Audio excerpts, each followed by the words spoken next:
Kenaikan pertumbuhan ekonomi Indonesia tahun lalu seiring dengan kenaikan pendapatan per kapita.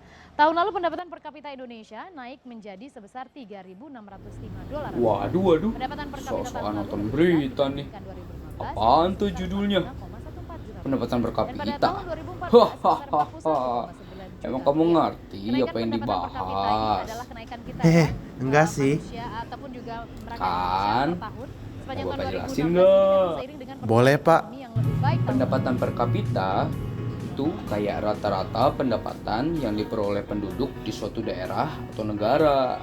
Nah, tapi Pak, cara ngitungnya gimana deh? Cara ngitung pendapatan per kapita itu adalah dengan bagi pendapatan nasional dengan jumlah penduduk. Contohnya, suatu negara memiliki GNP atau pendapatan nasional sebesar 400 triliun dan pada tahun yang sama jumlah penduduknya adalah 80 juta jiwa. Kalau kita masukkan data tersebut dalam perhitungan, maka kita akan memperoleh pendapatan per kapita penduduk sebesar 5 juta rupiah. Oh alah, gitu toh. Tapi kenapa sih orang ribet-ribet ngitung gituan, Pak? Hitung pendapatan per kapita juga punya fungsi tahu, yaitu yang pertama ada perbandingan tahunan.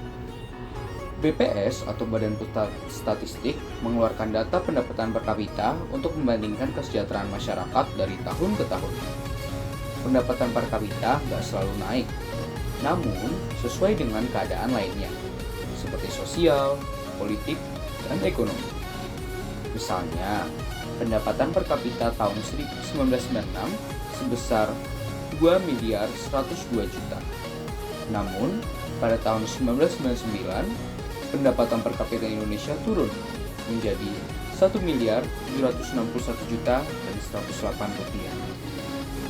Karena pada masa itu terjadi masalah politik dan krisis ekonomi berkepanjangan yang melanda Indonesia sejak tahun 1997. Lalu yang kedua, ada perbandingan dengan negara lain.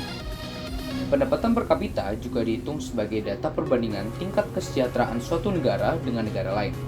Contohnya, pendapatan per kapita Singapura pada tahun 2005 sebesar 29.000 US dollar. Sedangkan Indonesia sebesar 1.184 US dollar. Dari kedua data tersebut bisa dilihat bahwa pendapatan per kapita Singapura 26 kali lipat lebih besar daripada pendapatan per kapita Indonesia.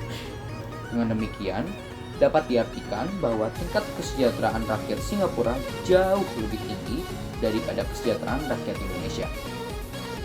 Dan yang ketiga adalah pembanding standar hidup. Pendapatan per kapita ini menjadi dasar untuk menyimpulkan apakah standar hidup masyarakat suatu negara rendah, sedang, ataupun tinggi. Dan yang terakhir adalah sebagai dasar pengambilan kebijakan. Pendapatan per kapita dapat digunakan sebagai bahan pertimbangan bagi pemerintah untuk mengambil langkah-langkah agar masyarakatnya semakin sejahtera. Nah, sekarang udah ngerti belum apa itu pendapatan per kapita dan juga fungsi-fungsinya? Oh gitu, Pak. Oke, saya udah ngerti, Pak. Terima kasih ya.